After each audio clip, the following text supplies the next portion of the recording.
कार्यक्रम के सबसे महत्वपूर्ण क्षण पर पहुंच गए हैं। अब मैं आदर सहित माननीय प्रधानमंत्री जी से अनुरोध करूंगा कि वे रिमोट दबाकर कोची मंगलुरु प्राकृतिक गैस पाइपलाइन को राष्ट्र को समर्पित करें।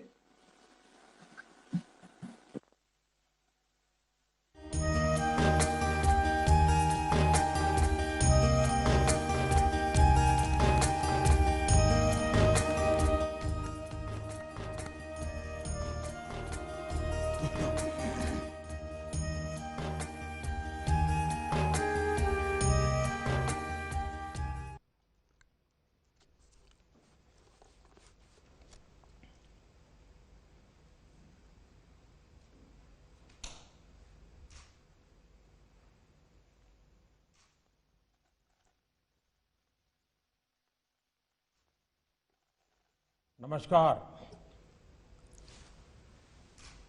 केरल के राज्यपाल आरिफ मोहम्मद खान जी, कर्नाटक के राज्यपाल वजुभाई वाला जी, केरला के मुख्यमंत्री श्री पिनाराई विजयन जी, कर्नाटका के मुख्यमंत्री श्री वीएस येदियुरप्पा जी, केंद्रीय मंत्रिमंडल में मेरे सहयोगी श्री धर्मेंद्र प्रधान जी, प्रहलाद जोशी जी, वी मुरलीधरन जी, सांसदगण, विधायकगण और भाई और बहनों, it is an honour to dedicate the 450 kilometre Kochi Mangaluru natural gas pipeline to the nation. This is an important day for India, especially for the people of Kerala and Karnataka. These two states are being connected by a natural gas pipeline. I congratulate to people of these states. Congratulations also to all stakeholders for taking steps to providing clean energy infrastructure. The pipeline will have a positive impact on the economic growth of these two states. साथियों, Kochi Mangaluru pipeline इस बात का बहुत बड़ा उदाहरण है कि विकास को प्राथमिकता देते हुए सभी मिलकर काम करें तो कोई भी लक्ष्य असंभव नहीं। ये प्रोजेक्ट से जुड़े लोग जानते हैं कि इंजीनियरिंग के लिहाज से इसे पूरा करना कितना मुश्किल था। प्रोजेक्ट में कई दिक्कतें भी आई, लेकिन हमारे श्रमिकों, हमारे इंजीनियरों, हमारे किसानों और राज्य सरकारों के सहयोग से ये पाइपलाइन पूरी हुई। कहने को ये सिर्फ एक पाइपलाइन है, लेकिन दोनों राज्यों के विकास को गति देने में इसकी बहुत बड़ी भूमिका होने वाली है। क्यों आज देश गैस बेस्ड इकोनॉमी पर इतना बल दे रहा है? क्यों one nation one gas grid पर इतनी तेजी से काम हो रहा है? क्यों आत्मनिर्भर भारत के लिए गैस बेस्ड इकोनॉमी का तेजी से विस्तार बहुत जरूरी है? वो सिर्फ इस एक पाइपलाइन के फायदों से समझ आ जाएगा। पहला, ये पाइपलाइन दोनों राज्यों में लाखों लोगों के लिए ईज ऑफ लिविंग बढ़ाएगी।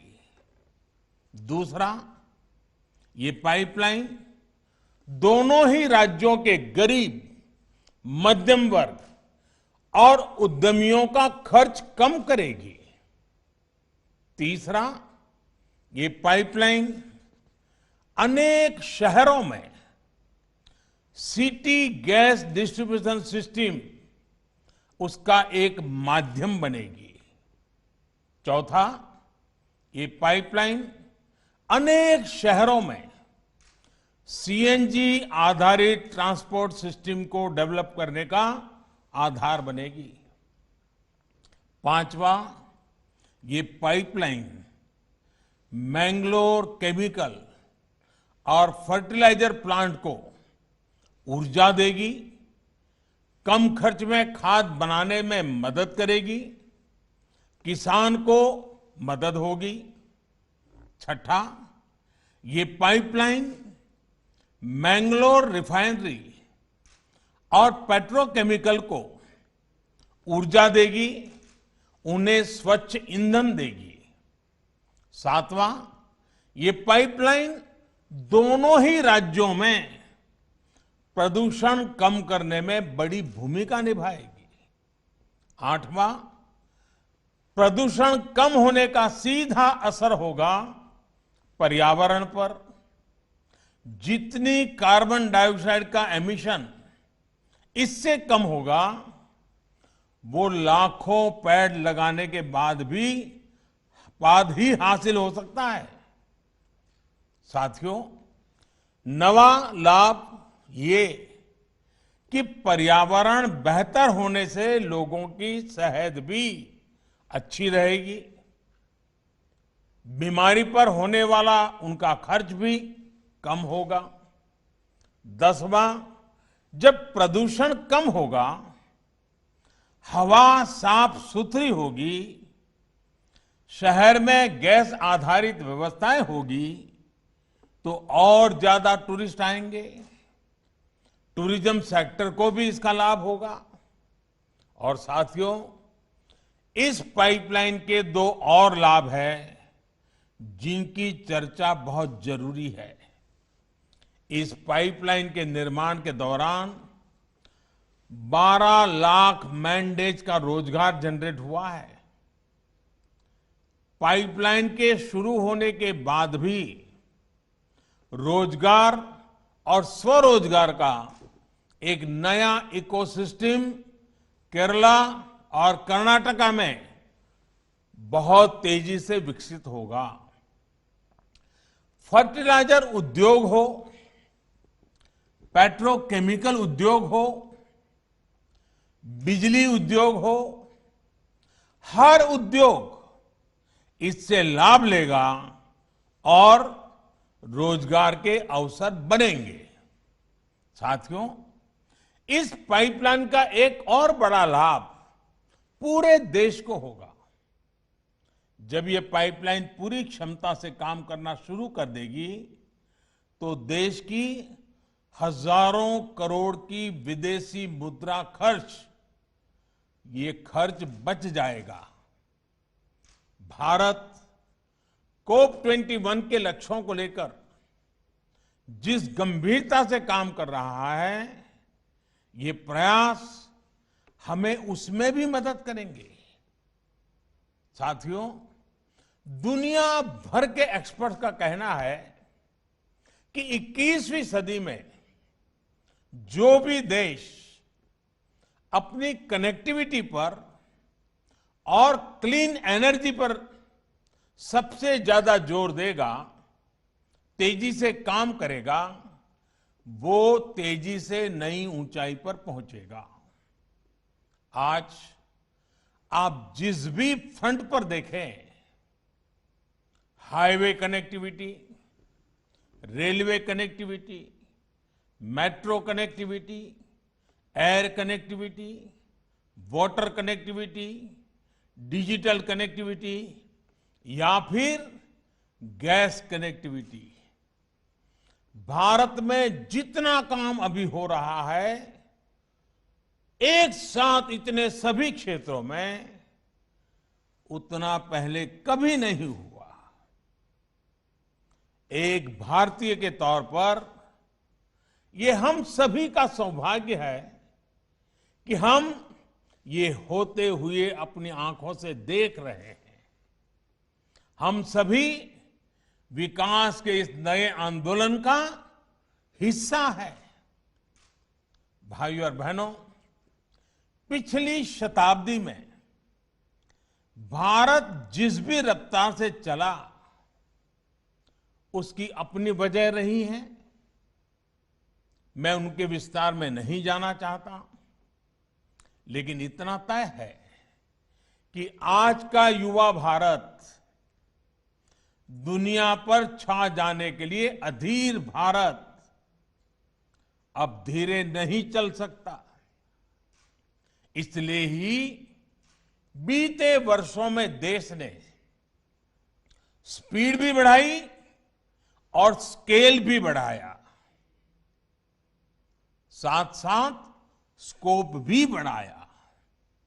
साथियों, भारत की नई पीढ़ी का एक अच्छा गुण है कि वो तथ्यों के आधार पर चीजों को परखती है और उसकी सफलता विफलता को तुलनात्मक रूप में भी एनालाइज करती है और हर एक बात को तर्क के आधार पर, तथ्य के आधार पर स्वीकार करती है।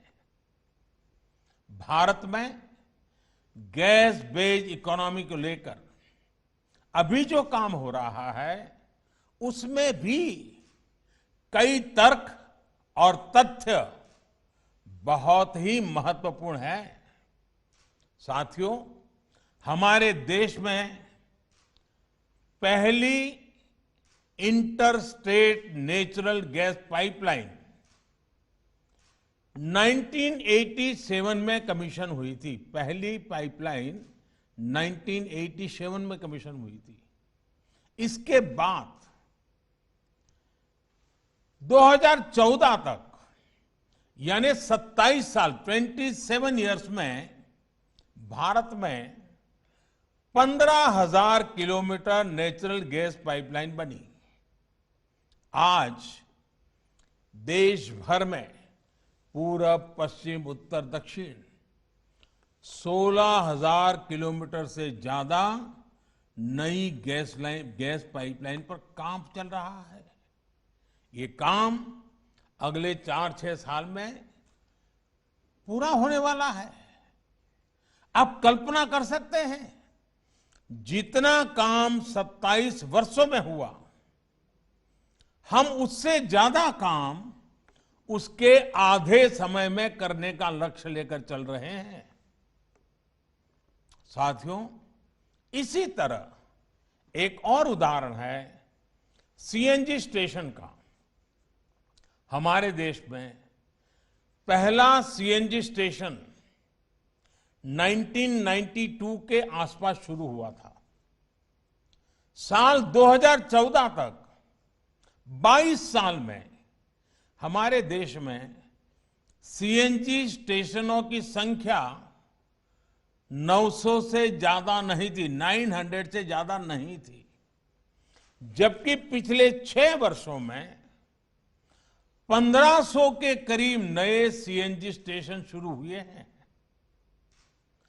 अब सरकार इस लक्ष्य पर काम कर रही है कि देश भर में सीएनजी स्टेशनों की संख्या को 10,000 तक पहुंचाया जाए। अभी जो ये पाइपलाइन कमीशन हुई है, ये भी केरला और कर्नाटका के अनेक शहरों में 700 सीएनजी स्टेशन खोलने में मदद करेगी। साथियों, एक और दिलचस्प आंकड़ा है पीएनजी कनेक्शन का। रसोई में पाइप से जो गैस पहुंचाई जाती है, उसका 2014 तक हमारे देश में सिर्फ 25 लाख पीएनजी कनेक्शन थे। मतलब कि घरों में पाइपलाइन से गैस 25 लाख। आज देश में 72 लाख से ज्यादा घरों की रसोई में पाइप से गैस पहुंच रही है। कोची मैंगलुरु पाइपलाइन से 21 लाख और नए लोग पीएनजी सुविधा का लाभ ले पाएंगे। भाइयों और बहनों, लंबे समय तक भारत में एलपीजी कवरेज की स्थिति क्या रही, ये हम सभी जानते हैं। साल 2014 तक जहां 14 करोड़ एलपीजी कनेक्शन देश भर में थे, वहीं बीते 6 सालों में इतने ही नए कनेक्शन और दिए गए हैं। उज्ज्वला योजना जैसी स्कीम से देश के 8 करोड़ से ज्यादा गरीब परिवारों के घर कुकिंग गैस तो पहुंची है, साथ ही इससे एलपीजी से जुड़ा इंफ्रास्ट्रक्चर भी देश में मजबूत हुआ है। साथियों, एक बड़ी वजह रही कि कोरोना काल में देश में रसोई गैस की किल्लत कभी नहीं हुई। गरीब से गरीब को हम उस मुश्किल समय में करीब 12 करोड़ मुफ्त सिलेंडर उपलब्ध करा पाए। साथियों, सरकार के इन प्रयासों का, इतनी तेजी से किए जा रहे कार्यों का एक और प्रभाव हुआ है। इसकी चर्चा उतनी हो नहीं पाती। याद करिए, हमारे यहां केरोसिन को लेकर कितनी लंबी लंबी लाइनें लगा करती थी।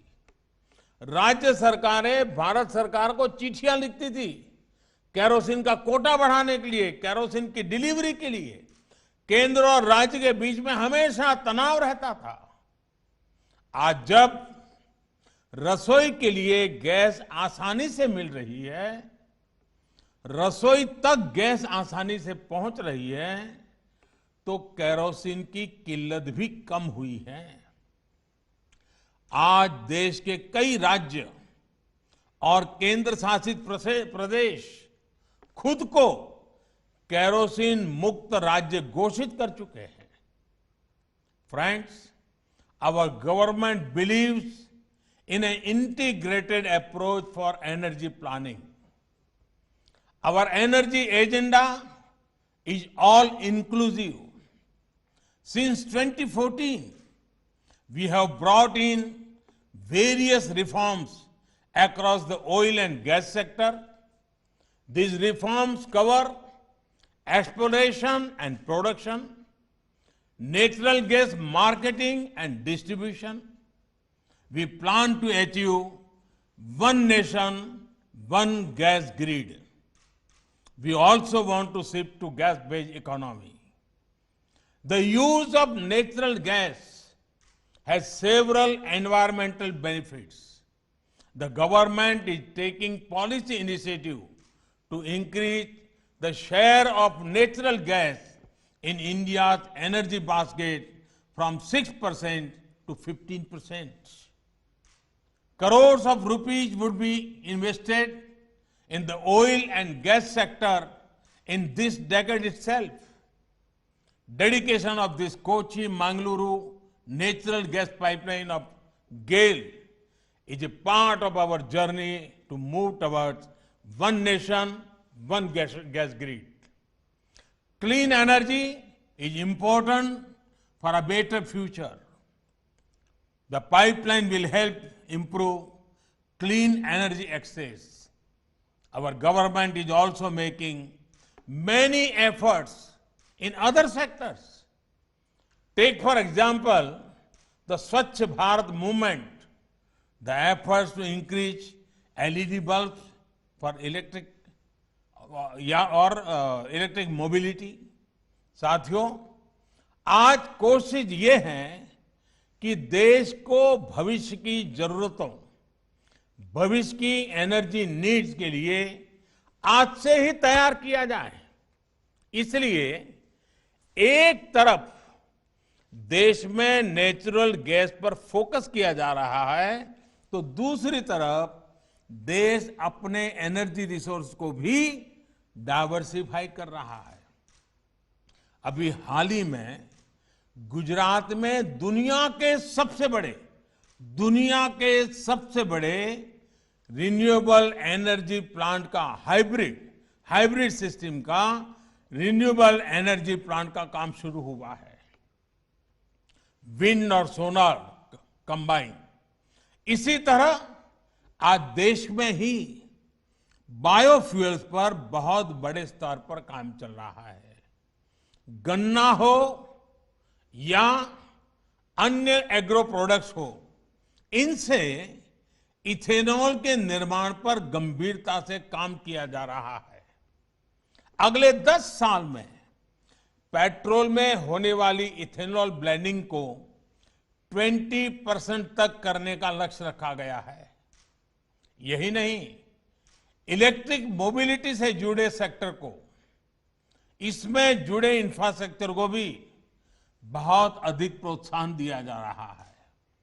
हम देशवासी को पर्याप्त, सस्ता, प्रदूषण रहित ईंधन मिले, बिजली मिले, इसके लिए हमारी सरकार पूरी प्रतिबद्धता से काम कर रही है।